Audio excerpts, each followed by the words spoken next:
Paano po gagamitin ng prosecution si Attorney Zulaika Lopez? Nabanggit nyo kanina na parang na-establish doon na yung detention niya ang naging dahilan o nagtulak kay VP Sara para gumawa ng ganong mga pagbabanta.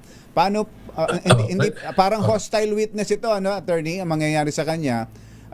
Gaano kayo ka-confident na mas mapapalakas ang kaso pag ginamit yung Chief of Staff mismo ni VP Sara na si Attorney Zulaika? Tama. Well, first to clarify lang, yun ho yung position ng defense. Una, parang they're questioning the authenticity, but later on, inamin naman nila by saying that now they're focusing, yung defense nila, they're trying to justify, kung ano ho yung ginawang pananakot by saying, kasi naman, dahil yan. May pinagmulan. Oo, ang pinag-ugatan niyan ay yung pagkakadetena ni Atty. Zulaika Lopez. So dyan, isa sa mga magiging usapin dyan, yan ho ba ay nadja-justify ba ang pananakot sa buhay ng no less than the president?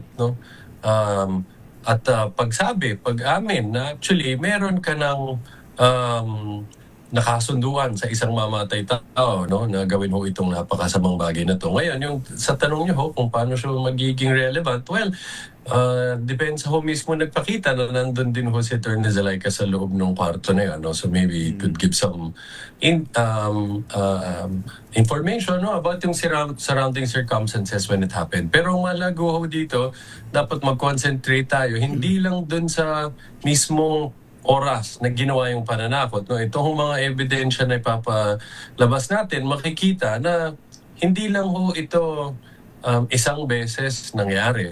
Tatandaan natin, kahit pa nung isang buwan pa bago nangyari yan, sinabi na ho ng respondent, at this was pointed out also by Agent Calilong, na yung sinabi niya na gusto niyang putulin yung ulo, pugutin ang ulo ng presidente, Tapos dumating na ho dyan na nangyari yung pagbabanta at pag-amin na mayroon ng kasunduan sa mamatay tao. Sa susunod na mga naging press conference ho niya or interviews, matatanda natin hindi naman tinanggi yung naging pananakot, At sinabi lang at trinay ho i-justify by saying revenge from the grave is not a criminal act. So lahat ho yan ho ang ilalatag natin mga susunod na mga testigo.